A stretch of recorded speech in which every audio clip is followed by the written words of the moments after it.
نعم بغراس الأخلاق مدرسة صاغت أخلاقي قد ذقت النور بجنتها في حفظ كتاب الخلاق في صحبة أزهار فاقت في الصدق حديثا.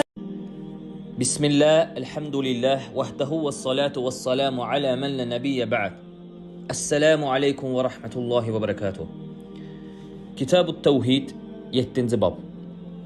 Bəlanı aradan qaldırmaq və ya onu dəf etmək məqsədi ilə halqa, ip və s.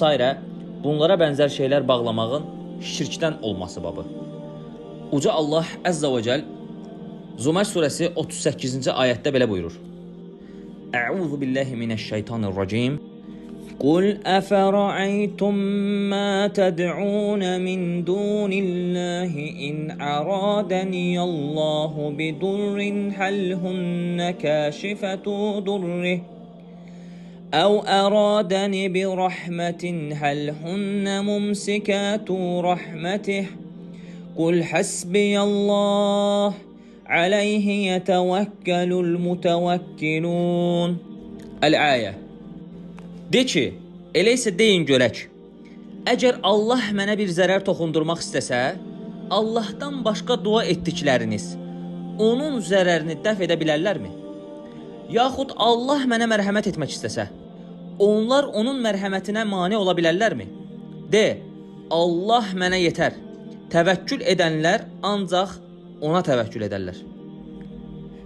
Əhməd, İbn Məəcə, Ət-Təbərani Əl-Kəbir, İbn Hibban, Əl-Hakim və Əl-Bəzzarda keçən bir hədisdə isə İmran bin Husayn radiyallahu anhudan rəvayət edir ki, Ən İmran ibn Husayn radiyallahu anhu ənnən nəbiyyi sallallahu aleyhi və səlləmə ra'a rəculən fi yədihi xaliqatun min sufrin fəqalə, mə həzihi? Qalə minəl vəhinəti fəqalə ənzihə fəinnəhə lə təzidukə illə vəhnən və innəkə ləv Mutta vəhiyə aleykə mə əfləhtə əbədə.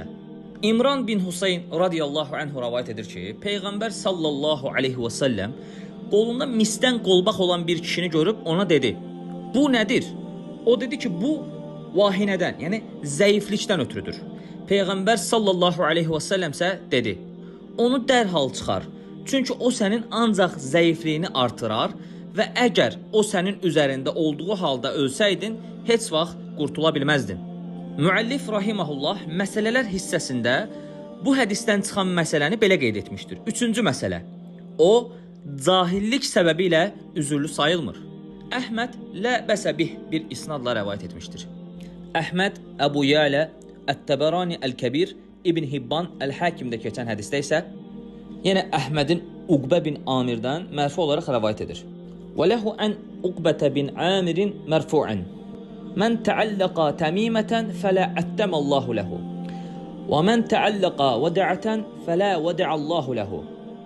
Əhmədin Uqbə bin Amirdən mərfu olaraq rəvayət etdiyi bir hədisdə kim göz muncuğu asarsa, Allah onun işini tamamlamasın. Kim də balıq qulağı asarsa, Allah ona rahatlıq verməsin. Digər bir rəvayətdə isə İmam Əhmədin Ət-Təbərani Əl-Kəbir və Əl-Hakimin rəvayətində isə və fi rəvayətin mən təalləqa təmimətən fəqat əşrəkə. Hər kim göz muncuğu asarsa, şərik qoşmuş olar.